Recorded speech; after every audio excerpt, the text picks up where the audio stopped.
Good morning, everybody. Please have a seat.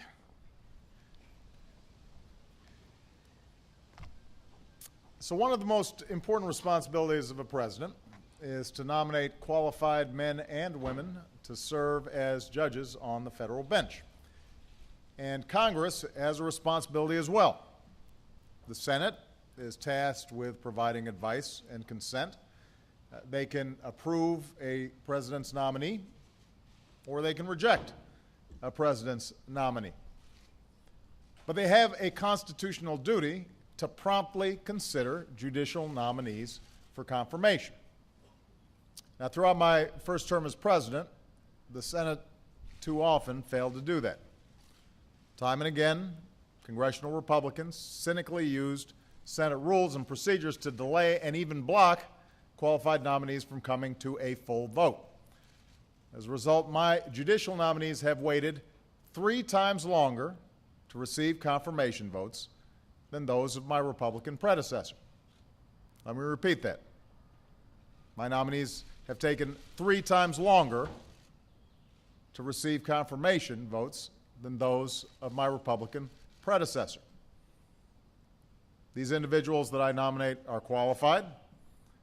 When they were given an up or down vote in the Senate, when they were finally given an up or down vote in the Senate, every one of them was confirmed. So this is not about principled opposition. This is about political obstruction. I recognize that neither party has a perfect track record here. Democrats weren't completely blameless when I was in the Senate. But what's happening now is unprecedented. For the good of the American people, it has to stop. Too much of the people's business is at stake. Our legal framework depends on timely confirmations of judicial nominees. And nowhere is this more apparent than with the D.C. Circuit Court of Appeals. The D.C. Circuit is known as the second highest court in the country, and there's a good reason for that. The judges on the D.C. Circuit routinely have the final say on a broad range of cases involving everything from national security to environmental policy, from questions of campaign finance to workers' rights. In other words, the court's decisions impact almost every aspect of our lives. There are 11 seats on the D.C. Circuit Court. When I first took office, there were 2 vacancies. Since then, 2 more judges have retired. That means there are 4 vacancies that needed to be filled. And by February of this year, more than 1/3 of the seats on the nation's second highest court were empty. I mean, imagine if 1/3 of the seats on the highest court, the Supreme Court, were empty. We would rightly consider that a judicial crisis. If we want to ensure a fair and functioning judiciary, our courts cannot be short-staffed. Now, in 2010, I put forward a highly qualified nominee for the D.C. Circuit, Caitlin Halligan. Caitlin's credentials were beyond question. She had bipartisan support from the legal and law enforcement community. She had the support of a majority of senators. Nobody suggested she was not qualified to serve on the court. If Caitlin had gotten a simple up or down vote before the full Senate, I am confident she would have been easily confirmed. But instead, for 2.5 years, Senate Republicans blocked her nominations. Had nothing to do with Caitlin's qualifications. It was all about politics. And after 2.5 years of languishing in limbo, this brilliant and principled lawyer asked me to withdraw her nomination.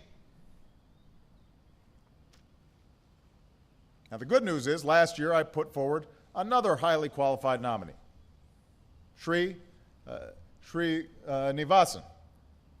And Sri's credentials were also beyond question, and no doubt due to some mounting public pressure, along with the vocal bipartisan support that he received, Sri was unanimously confirmed a few weeks ago, becoming the first South Asian American to serve as a circuit court judge in our nation's history. So I'm pleased that the Senate acted. I'm glad Republicans chose not to play politics and obstruct Sri's nomination the way they did with Caitlin's. And I'm hopeful that we can now build on that progress, because Sri's confirmation was the first to the D.C. Circuit in 7 years. So out of the 4 vacancies that existed, 1 has now been filled. There are 3 seats still vacant on the D.C. Circuit Court. By the way, one of them's been vacant since Chief Justice Roberts was elevated to the Supreme Court in 2005. Anybody who values the role of our court should find that unacceptable, regardless of your party. Which brings me to today. That's why today I'm nominating 3 outstanding, highly qualified individuals to fill those remaining seats. Now, Patricia Millett is one of our nation's finest appellate attorneys, and until recently held the record for the most Supreme Court arguments by a female lawyer. She served in the Solicitor General's office for 11 years for both Democratic and Republican presidents. Since then, in private practice, she's represented everyone from large businesses to individual pro bono plaintiffs. And by the way, as the wife of a retired Navy officer, Patricia served our nation outside the courtroom as well as a member of a military family. Nina Pillard's career has been defined by an unshakable commitment to the public good. She twice served in the Department of Justice and was an attorney for the NAACP Legal Defense and Education Fund. Her landmark successes before the Supreme Court include defending the constitutionality of the Family and Medical Leave Act and opening the doors of the Virginia Military Institute to female students. And today, Nina is a professor at Georgetown and, if confirmed, would continue the D.C. Circuit's strong tradition of distinguished scholars going on to serve as judges, from Antonin Scalia to Ruth Bader Ginsburg. And finally, this is the second time I've called on Judge Robert Wilkins to serve, because in 2010 I nominated Robert to the D.C. District Court, and the Senate confirmed him without opposition. Before serving with distinction as a federal judge, Robert spent 8 years in private practice and a decade as a public defender here in Washington, D.C., providing legal representation to defendants who could not afford an attorney.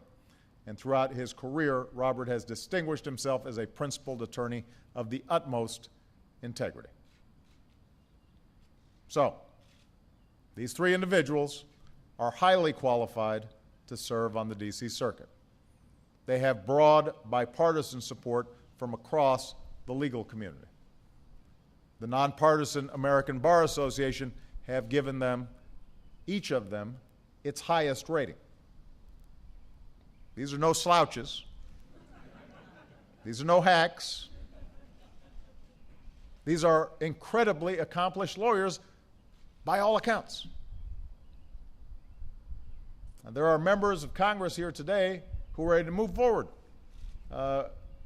with these nominations, including the chairman, Patrick Leahy. So there's no reason, aside from politics, for Republicans to block these individuals from getting an up or down vote. Despite that, some Republicans recently have suggested that by nominating these 3 individuals, I'm somehow engaging in, and I'm quoting here, court packing. No, people laugh, but this is an argument I've made. For those of you who are familiar with the history of court packing, that involved Franklin Delano Roosevelt trying to add additional seats to the Supreme Court in order to water down and get more support for his political agenda. We're not adding seats here. We're trying to fill seats that are already existing. Each of the past 5 presidents has seen at least 3 of their nominees confirmed to the D.C. Circuit. Since I've been president, obstruction has slowed that down to 1. Right now, there are 3 open seats on a critical court. I didn't create these seats. I didn't just wake up one day and say, let's add 3 seats to the District Court of Appeals. These are open seats. And the Constitution demands that I nominate qualified individuals to fill those seats. what I'm doing today is my job. I need the Senate to do its job. The fact that Republican senators are now pushing a proposal to reduce the number of judges on this independent federal court also makes no sense. When a Republican was president, 11 judges on the D.C. Circuit Court made complete sense. Now that a Democrat is president, it apparently doesn't. 8 is suddenly enough.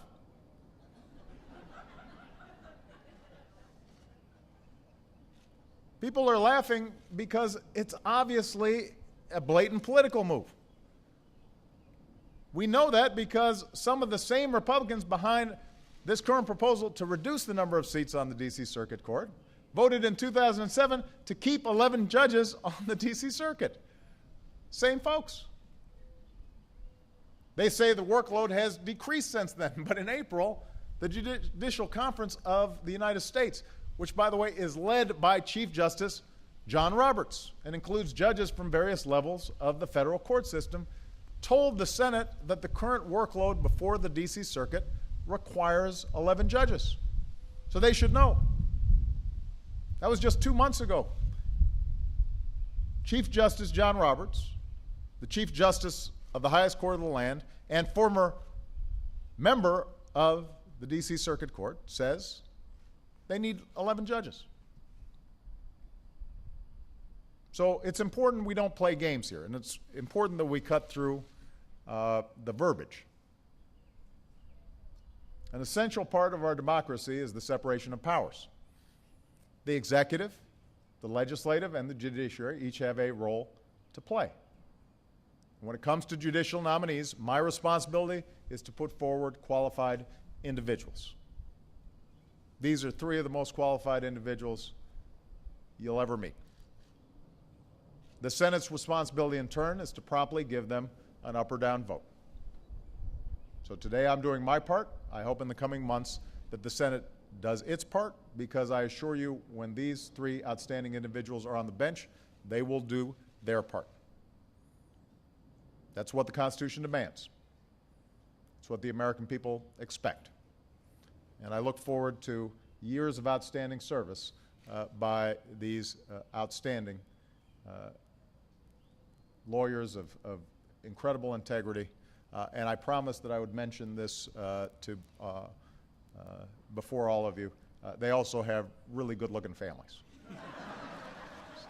Because I just saw their kids. And all right. Thank you very much, everybody.